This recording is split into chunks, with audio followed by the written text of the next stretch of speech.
Hello, my name is Jeff Liebmann. I'm the consulting minister here at the Unitarian Universalist congregation of Smithton, Pennsylvania. And this is another of our series of online sermons provided for you. This sermon will be delivered on National Standing on the Side of Love Day, which is February 13th this year, the day before Valentine's Day. So if you can't get to church on Valentine's Day, this one is for you in particular. We begin with opening words. This is from an essay called "The Bible's Erotic Book" by Rabbi Shmuley Boteach. For all our material prosperity and our technological marvels, it still seems that something is missing from life. For all our successes, we in the West don't feel good about ourselves. We are insatiable, and we don't savor our achievements. We're medicated, materialistic, and divorced. Some say we've become shallow and have dedicated our lives to insubstantial pursuits. Others accuse us of being narcissists, too self-absorbed to rise to the level of sacrifice of previous generations. Still others fault our ambition. We have no time for relationships. We're all working too hard. We're driven by insecurity and fear. The only thing that seems to excite is the absence of life. Death and tragedy, murder, mayhem, rape, and pillage, these are the stuff of our novels and movies. Life requires drama to excite our interest, and drama comes in the form of the betrayal of marriage rather than the honoring of its commitment. How did life become so ordinary? Life lost its magic when it lost its eroticism. Eroticism, that elixir of passion, that thirsty desire to uncover the mystery of all life, has to teach us, is noticeably absent from our being. That is the reason, in my opinion, that the Jews have always read the Song of Songs, the Song of Solomon, on the holiday of Passover, a holiday that celebrates the birth of our nationhood. Being freed of Egyptian slavery made our bodies free, but it did not necessarily make our spirit come alive. God wished to free us not only from the chains of slavery, but from the bane of an unanimated existence. God did not wish for us simply to exist, but to live, to subsist not merely with necessities, but with magic. For this reason, He gave us the Song of Songs, to teach us the power of discovering an erotic existence.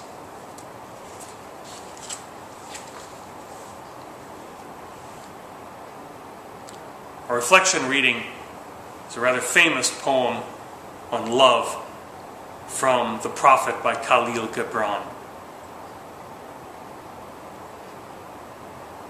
Then said Al-Mitra, "Speak to us of love." And he raised his head and he looked upon his people, and there fell a stillness among them. And with a great voice he said, "When love beckons to you, follow him. Though his ways are hard and steep, and when his wings enfold you, yield to him, though the sword hidden among his pinions may wound you. And when he speaks to you, believe in him. Though his voice may shatter your dreams, as the north wind lays waste to the garden. For even as love crowns you, so shall he crucify you. Even as he is your growth, so is he your pruning. Even as he ascends to your height and caresses your tenderest branches that quiver in the sun, so shall he descend to your roots and shake them in the clinging to the earth. Like sheaves of corn, he gathers you unto himself. He threshes you to make you naked. He sifts you to free you from your husks. He grinds you to whiteness. He kneads you until you are pliant, and then he assigns you to his sacred fire, that you may become sacred bread for God's sacred feast. All these things shall love do unto you, that you may know the secrets of your heart, and in that knowledge become a fragment of life's heart. But if in your fear you would seek only love's peace and love's pleasure, then it is better for you that you cover your nakedness and pass out of love's threshing floor into the seasonless world where you shall laugh, but not all of your laughter, and weep, but not all of your tears. Love gives naught but itself, and takes naught but from itself. Love possesses not, nor would it be possessed. For love is sufficient unto love. When you love, you should not say, God is in my heart, but rather, I am in the heart of God.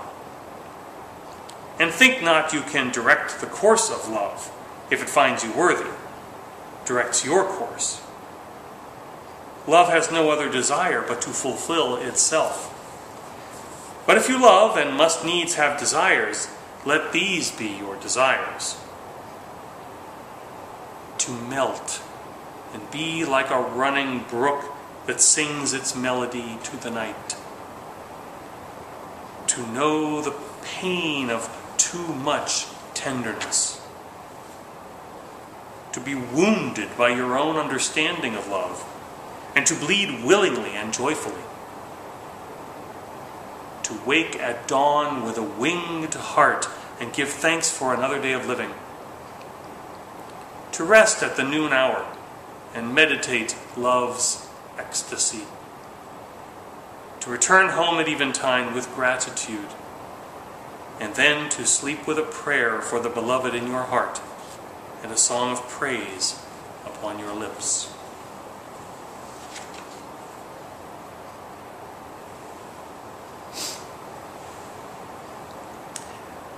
As human beings, we all experience fear. At the root of all our fears lies one core anxiety: being alone. We fear the unknown because no one will be there to guide us. We fear pain since, unlike any other burden, it cannot be shared with another and thereby lessen its impact. And we fear that ultimate separation from everyone in our lives brought about by death. As naturally communal creatures, the terror of loneliness stalks our waking hours. Children can hardly imagine a worse occurrence than getting lost from their parents. As young adults, we dread the thought of never meeting our soulmate. The worst punishment we can inflict confines prisoners to solitary confinement. Even in death, we bury our remains in communities of the dead. The power even of mere separation moves us to deep emotion and artistic expression. This poem from the 7th century Sanskrit work, the Amurta Sataka. Deep in night, a lonely wanderer listens to heavy moving clouds crashing all over sullen heaven. The longing overcomes him. Tears fill his eyes. He sings the agony of his loneliness. Then the villagers know that traveling away from someone we love is like dying. They will not speak of it. Suddenly, even their pride is far behind them.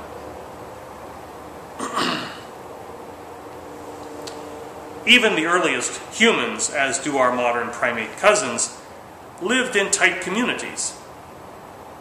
While the instinct to survive certainly underlied our early years, This development of emotions served as the catalyst for our development and rapid evolution as a species. The bonds of parent and child, of neighbor and tribe, and eventually of city and nation, demonstrated plateaus of human efforts to conquer their fear of facing the world alone.